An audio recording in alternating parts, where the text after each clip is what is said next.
Hi friends, நான் தான் உங்கள் சுமதி. இன்றைக்கி என்ன குட்டி மினி விலாகுன்னு பார்த்தீங்கன்னா, எங்கள் வீட்டில் பலாப்பழம் எங்கள் மாமா அரிஞ்சிட்ருக்குறாருங்க. இது எங்கேருந்து கிடச்சதுன்னு பார்த்தீங்கன்னா, காசு போட்டு வாங்கியிருப்பாங்கன்னு தான் நினைக்கிறீங்க. அதுதான் இல்லை, எங்கள் வீட்டுக்காரர் ஒர்க் பண்ணுற இடத்துல தோட்டத்தில் இருந்து பறிச்சிட்டு வந்த பழங்க. சும்மா இந்த பழம் இவ்வளோ பெரிய பழம் பொறிச்சிட்டு போப்பா அப்படின்னு சொல்லிட்டாங்களாம். பொறிச்சிட்டு வந்திருந்தாருங்க. செம டேஸ்ட்டுங்க பழம். சொலை ஒவ்வொன்றும் பெருசு பெருசாக இருந்துச்சு. மாமா அரிஞ்சு காட்டுவார் பாருங்க. சொலை நல்லா பெருசு பெருசாக இருந்தது, தேன் மாதிரி இருந்ததுங்க, நல்ல இனிப்பு. அதான் நான் சொன்னேன், கடையில் வாங்கி சாப்பிட்றதுக்கு விட இது மரத்துலேருந்து நம்மளே பொறிச்சிட்டு வந்து அப்பயே அரிஞ்சு சாப்பிட்ற இது இருக்குது பார்த்திங்கன்னா, அது வேறு டேஸ்ட்டுங்க. அதுவே தனி ஒரு டேஸ்ட்டு. அது எப்படி சொல்கிறதுன்னு தெரியல, அது அனுபவிச்சா தான் தெரியும். நல்லா இருந்துச்சுங்க. மாமா நல்லா கட் பண்ணி காட்டுறாரு பாருங்கள். ஒவ்வொரு சொலை எவ்வளோ பெருசு இருக்குதுன்னு பாருங்கள். நல்லா கலர்ஃபுல்லாக இருக்குதுல்ல, நல்லா இருந்துச்சு.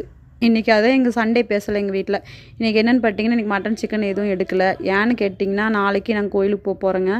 அதனால் சரி எதுவும் எடுக்கலை. வெஜிடபிள் பிரியாணி தான் செஞ்சேன். அது நான் வீடியோ எடுக்கலிங்க, டைம் இல்லை. அப்போது அவசர அவசரமாக செஞ்சுட்டேன்னா எடுக்க முடியல வீடியோ எதுவும்.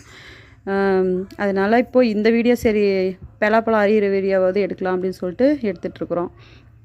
இப்போ தான் ஒரு 2-3 வீடியோ தான் வாய்ஸ் கொடுத்துட்டுருக்குறேன். கொஞ்சம் குளறுபடியாக தான் வரும், மற்றபடி கரெக்டாக ஆயிடுவேன்னு நினைக்கிறேன். பார்ப்போம்.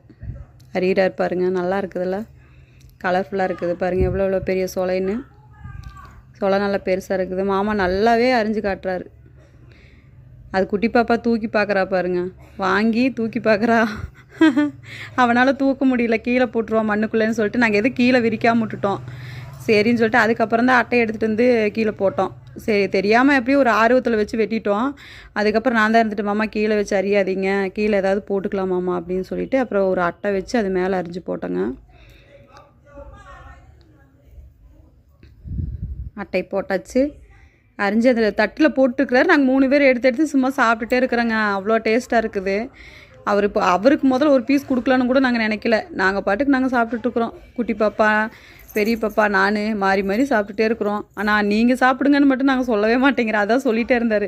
ஏண்டி நீ சாப்பிட்றியா, கட்டின பொண்டாட்டி இருக்கிறியா, ஒரு பீஸாவது நீ சாப்பிடுமாமான்னு சொல்கிறியாடி, நீ தான் சொல்ல, நானாவது தரேன் அப்படின்னு சொல்லிட்டு அவர் ஒரு சிலையை எடுத்து கொடுக்குறாருங்க. அதுக்கப்புறம் தான் சரி நீங்கள் சாப்பிடுங்க மாமா, நான் இல்லை நான் அரிஞ்சு முடிச்சுட்டு சாப்பிட்டுக்கிறேன், பாப்பா நீயும் சாப்பிடுங்க அப்படின்னு சொன்னார். எங்கள் தட்டில் இருந்தால் தானே அவர் சாப்பிடுவார், நாங்கள் தான் எடுத்துகிட்டு இருக்கிறோமே. ஏன்னா அவ்வளோ டேஸ்ட்டாக இருக்குது. பழம் நல்லா இருந்ததுங்க. போன தடவை இதே மாதிரி தான் ஒரு பழம் வாங்கிட்டு வந்தார். அது இந்த டேஸ்ட் இருக்குல்ல, அது கொஞ்சம் சப்புன்னு தான் இருந்துச்சு. ஆனால் இது நல்லா இருந்துச்சு, இது நல்லா டேஸ்ட்டாக இருந்ததுங்க. சாப்பிட்டோம். இன்றைக்கி சண்டே ஸ்பெஷல் எங்கள் வீட்டில் இது தான், வேறு எதுவும் கிடையாது. ஆமாம்.